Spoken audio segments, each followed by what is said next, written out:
بسم اللہ الرحمن الرحیم۔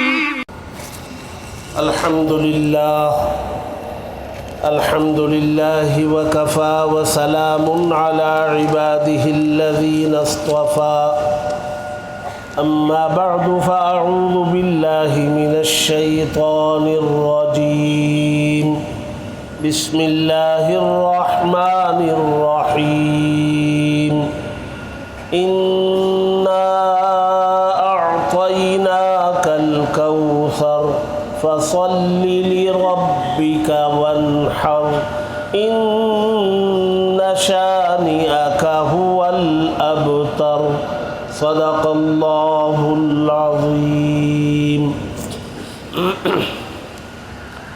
بزرگان محترم، عزیزان گرامی،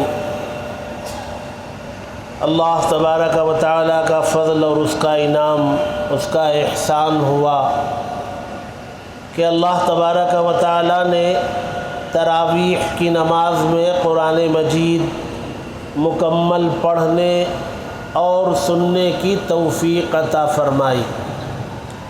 بہت بڑی نعمت ہے، ایسی نعمت ہے کہ اس کا کوئی بدل نہیں۔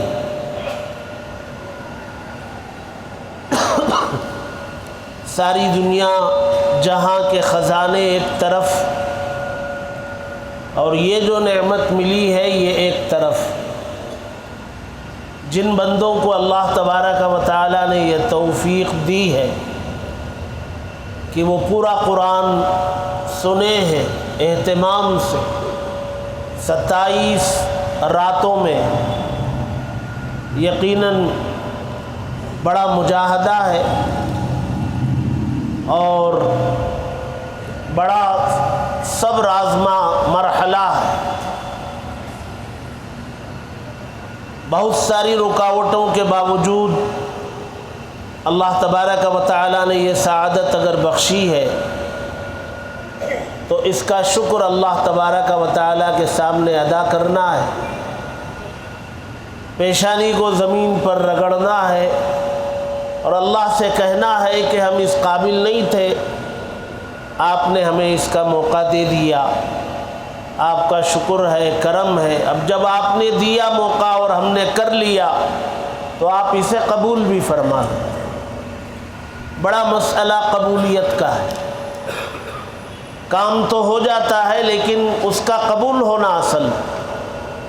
خانہ کعبہ کی تعمیر کے بعد حضرت ابراہیم علیہ السلام نے اپنے لخت جگر کو لے کر کے جو بہت ساری دعائیں کیں، خانہ کعبہ کی تعمیر کے مکمل ہونے کے بعد اس میں ایک دعا یہ تھی، ربنا تقبل منا، اے اللہ ہم سے یہ جو کام ہوا آپ اس کو قبول فرما لیں۔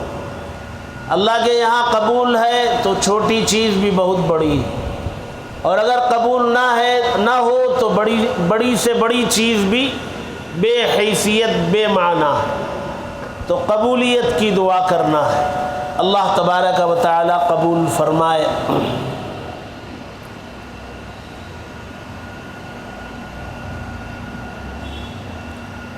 میں نے ایک چھوٹی سورت پڑھی ہے، سورۃ الکوثر، 3 آیتیں ہیں، بہت چھوٹی چھوٹی۔ مجھے ان تینوں آیتوں پر مختصر سی گفتگو کرنی ہے اور اپنی بات ختم کرنی ہے۔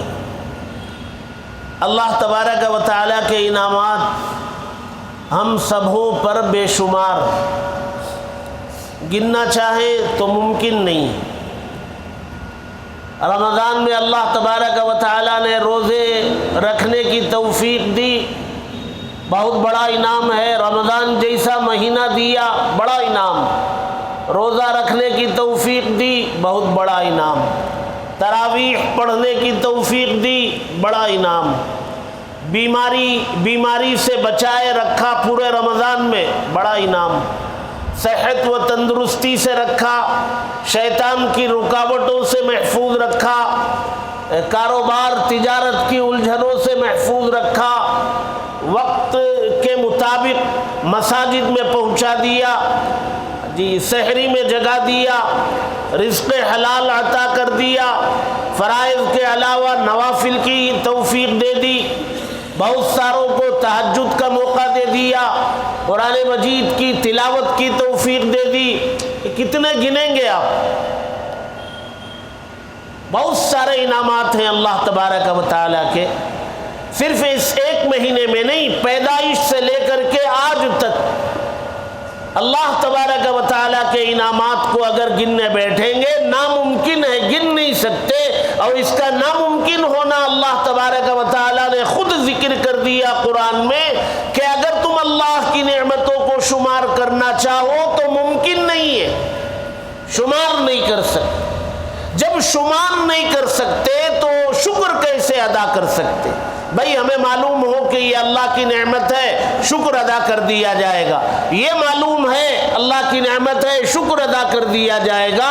یہاں تو نعمتوں کی بارش ہے، آپ صبح سے لے کر کے رات تک شکر ادا کرتے رہیں گے تو نہ آپ کوئی چیز کھائیں، نہ پیئیں، نہ بات کریں، نہ کچھ، صرف اللہ کا شکر ادا کرتے رہیں، تب بھی اللہ کا شکر ادا نہیں کر سکتے۔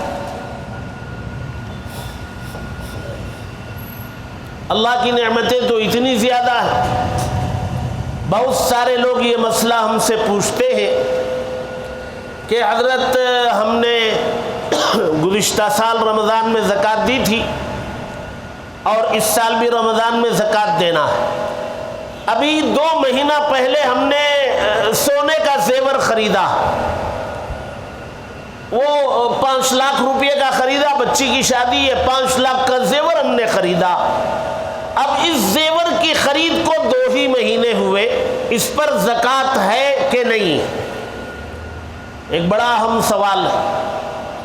تو شریعت نے ہم اس کا جواب یہ دیتے ہیں، فرض کرو اللہ تبارک و تعالی ہر آنے والی انکم، ہر آنے والے زیور پر الگ الگ سال متعین کرتے تو آپ کو ایک لیکچر رکھنا پڑتا کہ آج ہمارے پاس یہ آیا، اس کی زکوٰۃ اگلے سال اسی تاریخ کو دینی ہے، 15 دن بعد کچھ اور آیا، پھر وہ تاریخ لکھ کے رکھیں، اگلے سال اس تاریخ کو اس کی زکوٰۃ دے، یوں آپ لکھتے رہیں گے اور سال بھر کوئی نہ کوئی چیز آتی رہے گی، آپ لکھتے رہیں گے اور سال بھر زکوٰۃ دیتے رہیں گے۔ اس لیے شریعت نے ان تمام الجھنوں سے پاک کر دیا، کہا گزشتہ سال زکوٰۃ دی، اس سال زکوٰۃ دینے کے لیے جب بیٹھے ہو زکوٰۃ نکالنے کے لیے درمیان میں جو کچھ آیا ان سب کو شمار کر لو، ہر ایک کی تاریخ الگ نہیں ہے، ایک دن پہلے بھی کوئی چیز آئی، مثال کیسے آئے گی؟ آپ سوچیں گے کیسے آئے گی؟ آ جائے گی، ہم نے ارادہ کر لیا 15ویں رمضان کو ہمیں پورا حساب کتاب کر کے زکوٰۃ دینا، 10 رمضان کو کہیں سے 1 لاکھ روپے تحفے میں آ گئے، آپ سوچیں گے 1 لاکھ روپے بھی کہیں تحفے میں آتے ہیں اور لوگ جو ہے اصرار کرتے ہیں، وہ 1 لاکھ روپے کے بارے میں کہتے ہیں ایک چھوٹا سا تحفہ ہے قبول کر لے۔ اللہ جب دینے پہ آتے ہیں تو چھپر پھاڑ کے دیتے ہیں نا۔ اب یہ 1 لاکھ روپے 5 دن پہلے آ گئے، کیا کریں گے؟ 15ویں رمضان کو زکوٰۃ نکالنے کا ارادہ ہے، 10ویں رمضان کو 1 لاکھ روپے تحفے میں آ گئے، 15ویں رمضان کو یہ 1 لاکھ اگر باقی ہیں یا اس میں سے جتنے باقی ہیں وہ کاؤنٹ میں آ جائیں، شمار میں آ جائیں،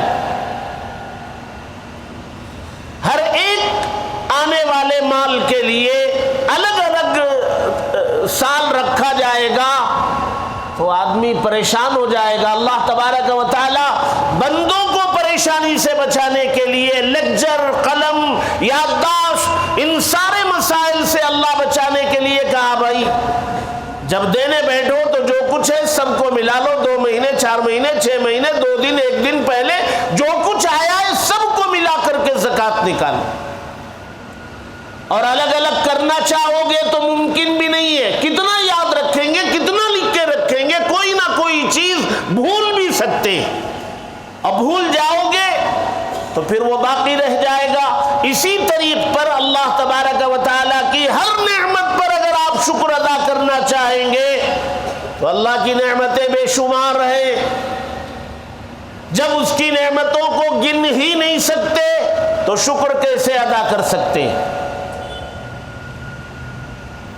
حضرت شیخ سعدی علیہ الرحمہ نے بڑے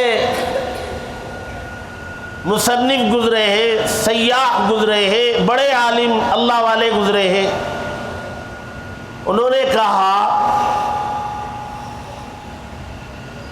ہر سانس پر انسان کے لیے 2 شکر واجب ہوتے ہیں. ایک سانس کے اندر جانے پر ایک شکر واجب ہے, اس لیے کہ سانس کا اندر جانا, اس میں بندے کا کوئی دخل نہیں, کوئی ارادہ نہیں, کوئی نیت نہیں, کوئی سوچ نہیں.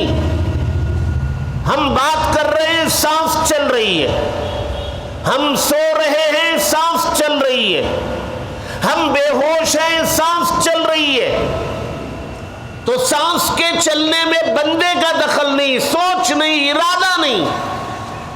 اگر جیسے ہم عشاء کی نماز پڑھتے ہیں تو نیت کرتے ہیں عشاء کی 4 رکعت فرض نماز پڑھتا ہوں اس امام کی اقتداء میں اللہ کے لیے. ایسے اگر سانس لینے کے لیے نیت ضروری ہوتی تو کیا کرتا بندہ؟ سارا دن نیت ہی کرتا رہتا اور رات میں کیا کرتا؟ تو مفت میں اللہ تبارک و تعالیٰ نے نظام چلا دیا. تو ایک سانس کے اندر جانے پر اللہ کا شکر کہ یہ سانس اندر چلی گئی, اور ایک سانس کے باہر آنے پر اگر کوئی سانس اندر نہ جائے تو بندہ ختم, اور اندر گئی ہوئی سانس باہر نہ نکلے تو بندہ ختم.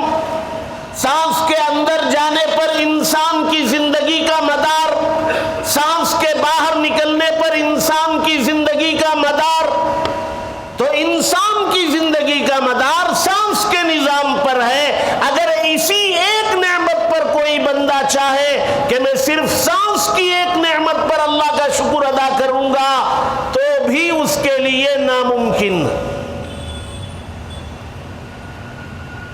پھر اللہ کی اور اس کے علاوہ بہت ساری نعمتیں ہیں.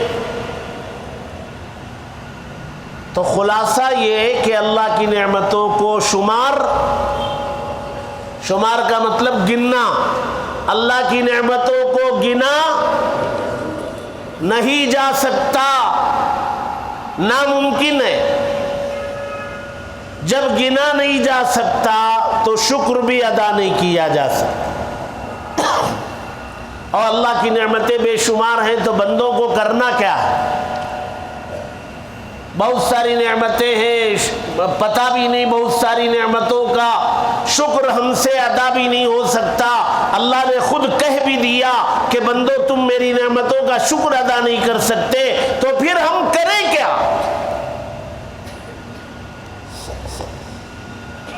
ہمیں کیا کرنا ہے اسی کا جواب اس سورت میں دیا.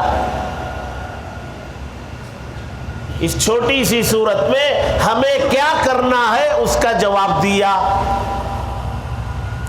اور اللہ تبارک و تعالیٰ نے جواب کیسے دیا؟ بندوں کو ڈائریکٹ جواب نہیں دیا. اللہ تبارک و تعالیٰ نے اپنے نبی سے فرمایا, نبی ہم نے آپ کو کوثر دی, انا اعطینا عطیے سے بنا ہے, ہم نے آپ کو عطیہ کیا, دیا. کیا دیا؟ بولو, آپ بولتے رہیں گے. کوثر, نبی ہم نے آپ کو کوثر دی. کوثر کے معنی کیا؟ 2 معنی. ایک معنی ہے وہ نہر جو جنت میں چلی ہے، اور حشر کے میدان میں وہ جنت میں کوثر نام کی چلنے والی نہر کا پانی حشر کے میدان میں ایک حوض میں جمع کر لیا جائے گا، اور اللہ کے نبی اس حوض پر کھڑے ہو کر اپنی امت کے نیک بندوں کو جو اس حوض پر آئیں گے پیاس کی شدت میں، نبی اپنے دستے مبارک سے اس کوثر والی نہر جو جنت میں چل رہی ہے اور جس کا پانی حوض میں وہاں جمع کر لیا گیا ہے، اللہ کے نبی اس حوض کوثر کا پانی اپنے امت کے نیک بندوں کو پلایا کریں۔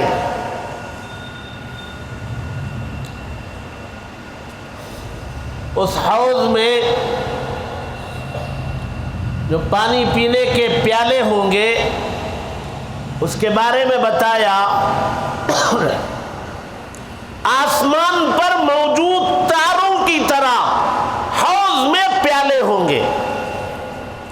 اب آپ اندازہ لگا لیں وہ حوض کتنا بڑا ہوگا۔ اللہ کے نبی صلی اللہ علیہ وسلم کو اس حوض کوثر کا مالک بنا دیا۔ اللہ کے نبی صلی اللہ علیہ وسلم اپنی امت کو پلاتے رہیں گے، کچھ بدکار بھی آئیں گے۔ ہمارے نبی تو بہت زیادہ شفیق رحم دل مہربان ہیں، تو گنہگار امتی بھی آئے گا تو نبی روکیں گے نہیں، پانی دے دیں گے، اس لیے وہاں فرشتے رہیں گے، روکنے کا کام فرشتے کریں گے۔ کچھ لوگ آئیں گے ان کو بھگائیں گے، اللہ کے نبی فرمائیں گے کہ یہ تو میرے امتی ہے، کیوں بھگا رہے ہو؟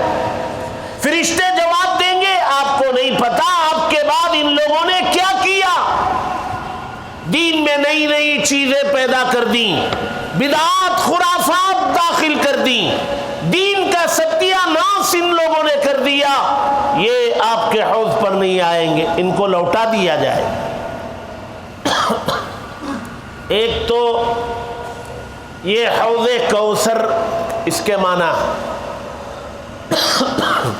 اور دوسرا معنی اس کا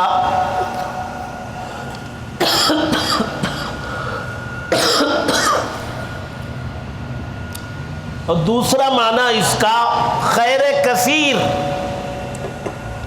کوثر کے معنی بہت زیادہ خیر، متعین نہیں، یہ ایسا نہیں، بہت زیادہ خیر ہم نے آپ کو دیا۔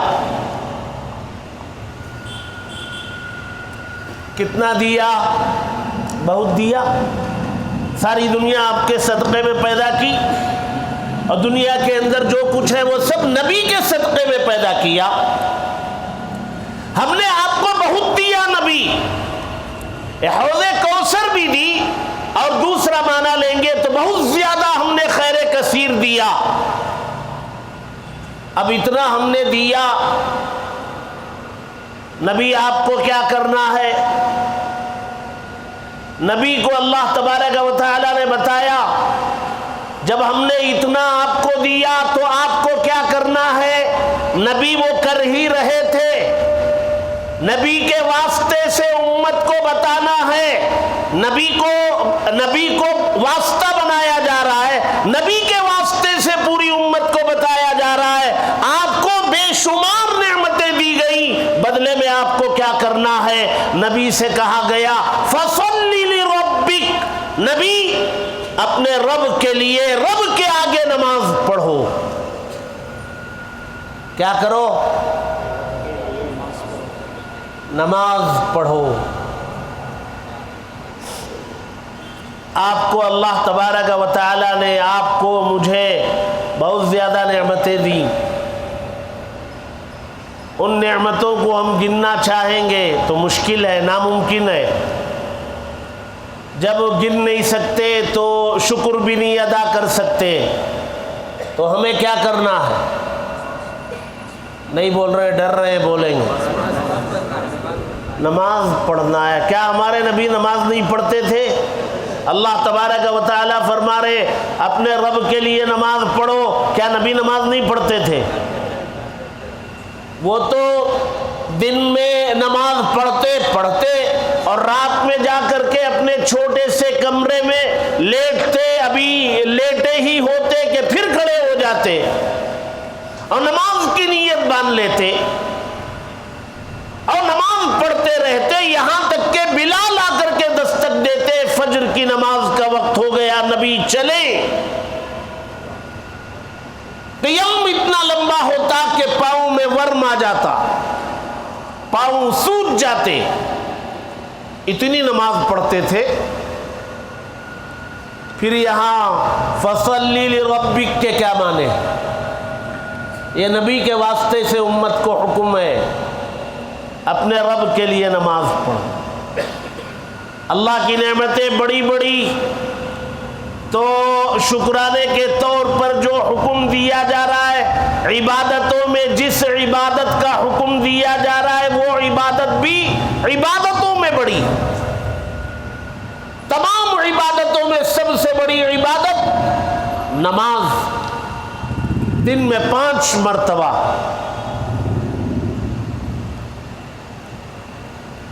فصلی لربک. اور دوسرا کام ونحر. ونحر کے معنی اونٹ کی قربانی کو نحر کہتے. اونٹ کو ذبح لٹا کے نہیں کیا جاتا نا، اونٹ کھڑا رہتا ہے تو یہاں گردن پر وہ چھرا چلاتے ہیں، وہ خون بہہ جاتا ہے. جب خون بہہ کے گر جاتا ہے تو وہ خود بخود گر پڑتا ہے. جی وہ جو چھرا چلاتے ہیں یہاں کھڑے ہونے کی حالت میں، اس کو نحر کہتے ہیں. اور کبھی کبھی ہر قربانی کو کہہ دیا جاتا ہے. تو اللہ تبارک و تعالی فرما رہے اپنے رب کے آگے نماز پڑھو اور قربانی کرو. کیوں قربانی کا ذکر کیا؟ نماز جو ہے وہ بدنی عبادت، نماز بدن سے کی جانے والی عبادت ہے، اور قربانی جو ہے وہ مالی عبادت.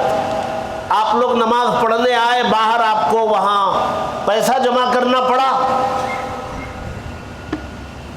ہمارے سب ساتھی پتہ نہیں، کبھی کبھی ہم سوچتے ہیں ہماری بات سمجھ بھی پا رہے ہیں کہ نہیں. آپ لوگ یہ جو بعض لوگ اس میں جاتے ہیں نا مندروں میں،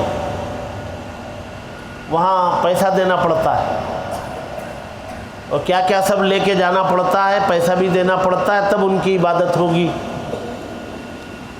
ہمارے یہاں نماز پڑھنے کے لیے پیسہ خرچ کرنا ہے، نہیں کرنا. بعض جگہ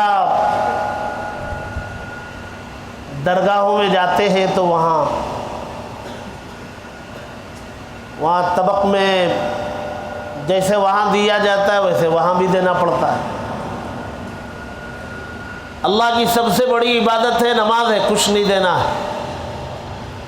پاک رہنے کی شرط ہے، بدن پاک ہو، کپڑے پاک ہو، جگہ پاک ہو، ستر چھپا ہوا ہو، نماز کا وقت ہوا ہو، قبلے کی طرف منہ ہو، نیت کر لو، پڑھ لو، کچھ نہیں. نماز جو ہے خالص بدن کی عبادت، اس میں پیسہ نہیں ہے. اور قربانی میں پیسہ، جتنا شاندار جانور خریدو گے اتنا زیادہ پیسہ. اچھا زکوٰۃ میں بھی پیسہ، لیکن زکوٰۃ اور قربانی میں قربانی کو یہاں کیوں ذکر کیا گیا؟ اس لیے ذکر کیا گیا جس زمانے میں یہ سورت نازل ہو رہی تھی اس زمانے میں جانوروں کو ذبح کیا جاتا تھا مگر اللہ کے لیے نہیں. جانوروں کو ذبح کیا جاتا تھا بتوں کے لیے، 360 ان کے لیے جانوروں کو ذبح کیا جاتا تھا.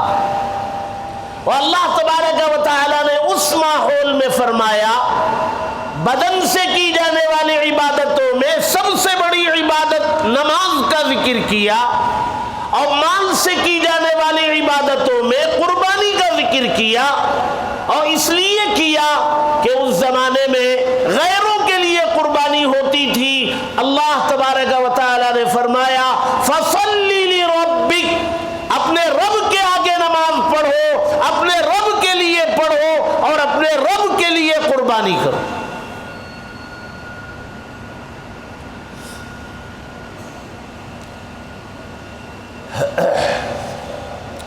ہمارے نبی صلی اللہ علیہ وسلم کو 3 لڑکے ہوئے، بیٹے، اور تینوں جو ہے بچپن میں انتقال کر گئے، چھوٹی چھوٹی عمر میں انتقال کر گئے۔ مکہ مکرمہ میں اللہ ہمارے نبی کے جو دشمن تھے وہ خوشی مناتے تھے، اللہ کے نبی کے یہاں لڑکا پیدا ہوا، انتقال ہو گیا، جشن مناتے تھے۔ جو آپ کے بعد جو آپ کے مشن کو لے کے چلنے والا وہ چلا گیا، اور پھر 1 2 3 انتقال ہو گئے تو بولنے لگے کہ یہ جو تحریک اور مشن ہے یہ ان تک ہی ہے، ان کے بعد ان کے مشن کو لے کے چلنے والا کوئی ہے ہی نہیں، کوئی ان کا وارث نہیں، کوئی ان کا ولی نہیں، لہذا یہ ان کی زندگی تک ہے، چھوڑو، بعد میں نہیں، ان کی نسل ختم ہو گئی۔ یہ طعنہ دیتے تھے۔ اللہ تبارک و تعالی نے اس کا جواب دیا، نبی یہ جو طعنہ دیتے ہیں یہ آپ کے نسل کے ختم ہونے کا طعنہ دیتے، آپ کی نسل ختم نہیں ہوگی، آپ کی خونی نسل،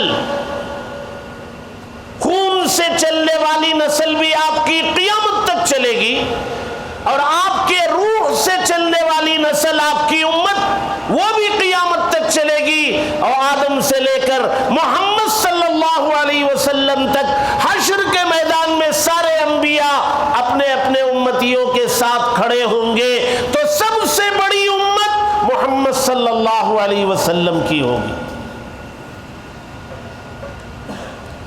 اللہ تبارک و تعالی نے کہا یہ سب طعنے دینے والے، تنقید کرنے والے اور آپ پر الزام لگانے والے، تکلیف پہنچانے والے، ایذا پہنچانے والے، آپ ان کی طرف نہ دیکھو، ہم نے آپ کو بہت کچھ دیا، اسی دینے کی وجہ سے یہ ان کو حسد ہے، ان کو جلن ہے۔ ہم نے آپ کو بہت کچھ دیا، آپ اپنے رب کے آگے نماز پڑھیے، قربانی کیجئے۔ ان شانئک، آپ کا جو دشمن ہے جو آپ کو طعنہ دیتا ہے، هو الابتر، وہ ہی مقطوع النسل ہے، وہ دم بریدہ ہے، ختم ہونے والا تو وہ اور اس کی نسل ہے، آپ نہیں۔ لہذا جو لوگ طعنہ دیتے تھے، عاص ابن وائل، کعب ابن اشرف یہودی اور اس جیسے لوگ جو یہ طعنہ دیتے تھے، جرأت کرتے تھے، ان کی نسلوں کا کچھ عطا پتہ نہیں ہے۔ اللہ کے نبی صلی اللہ علیہ وسلم کی دونوں اولاد پوری دنیا میں موجود ہیں، دنیا کے چپے چپے میں موجود ہیں، اور اللہ کے نبی صلی اللہ علیہ وسلم کی شان میں قصیدے پڑھ رہے ہیں، درود ان کی خدمت میں بھیج رہے ہیں۔ اس چھوٹی سی صورت میں اللہ تبارک و تعالی نے میرے اور آپ کے لیے یہ پیغام دیا کہ اپنے رب کے لیے نماز پڑھتے رہنا ہے، صرف رمضان میں، صرف، کوئی بھی نہیں بول رہا، صرف، ارے بول ہی نہیں رہے یار، آخری سانس تک، موت تک نماز پڑھتے رہنا ہے، موت تک نماز کبھی معاف نہیں ہو۔ یہ ایک چیز کی اگر پابندی کر لیں گے امتی، وہ ساری نعمتوں کے شکر کا بدل ہو جائے گا، زندگی بدل جائے گی، تبدیلی آ جائے گی۔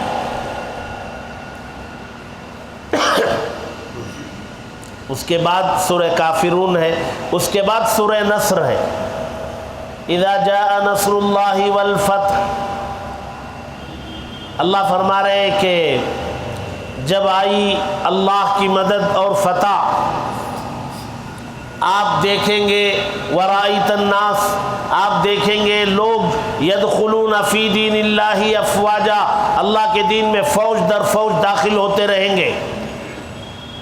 نبی سے فرما رہے ہیں نبی اب تو اللہ کی مدد آ رہی ہے اور جو فتح آپ کو مل رہی ہے، اب یہ لوگ سب جو ہے فوج در فوج اسلام میں داخل ہوں۔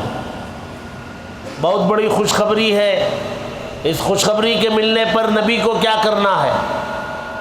آگے فرمایا فَسَبِّحْ بِحَمْدِ رَبِّكَ، اپنے رب کی تسبیح بیان کرو۔ کس سے کہا جا رہا ہے؟ نبی سے کہا جا رہا ہے۔ کب کہا جا رہا ہے؟ اللہ کے انعام کو بتایا کہ دیکھو اب تمہیں مدد بھی آ رہی ہے ہماری اور فتح بھی مل رہی ہے، بدلے میں کیا کرنا ہے؟ اپنے رب کی حمد بیان کرو، واستغفر، اور استغفار کرو۔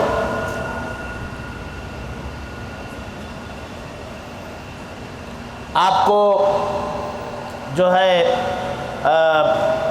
SSLC میں، سیکنڈ ایئر میں، ڈگری میں اچھے نمبرات سے کامیابی مل گئی، اللہ کی مدد آ گئی، اچھی کمپنی میں جاب مل گیا، اللہ کی مدد آ گئی، اچھی جگہ رشتہ ہو گیا، اللہ کی مدد آ گئی۔ بدلے میں کیا کرنا ہے؟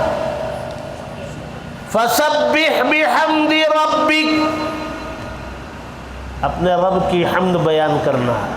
وہ حمد نماز بھی ہے، وہ حمد تلاوت بھی ہے۔ پیچھے ایک سورت گزری سورہ الم نشرح، فَإِنَّ مَعَ الْعُسْرِ يُسْرًا إِنَّ مَعَ الْعُسْرِ يُسْرًا فَإِذَا فَرَغْتَ فَانصَبْ وَإِلَىٰ رَبِّكَ فَارْغَب، اپنے رب کے لیے فارغ ہو جاؤ۔ تو یہ پورے قرآن کا خلاصہ جو ہے وہ رب کے آگے جھکنا ہے، اس کی عبادت کرنا ہے، تو اللہ کی نعمتوں میں اضافہ ہوتا ہے۔ اور اگر یہ اللہ کی عبادت چھوڑ دیں گے تو گھن کی طرح اللہ تبارک و تعالی ختم کر دے، جیسے گھن لگتا ہے کسی چیز کو، چیز ختم ہو جائے۔ اس لیے صرف رمضان کے نمازی نہ بنے، زندگی بھر کے نمازی بنے رہے۔ اللہ تبارک و تعالی ہم سب کو توفیق عطا فرمائے۔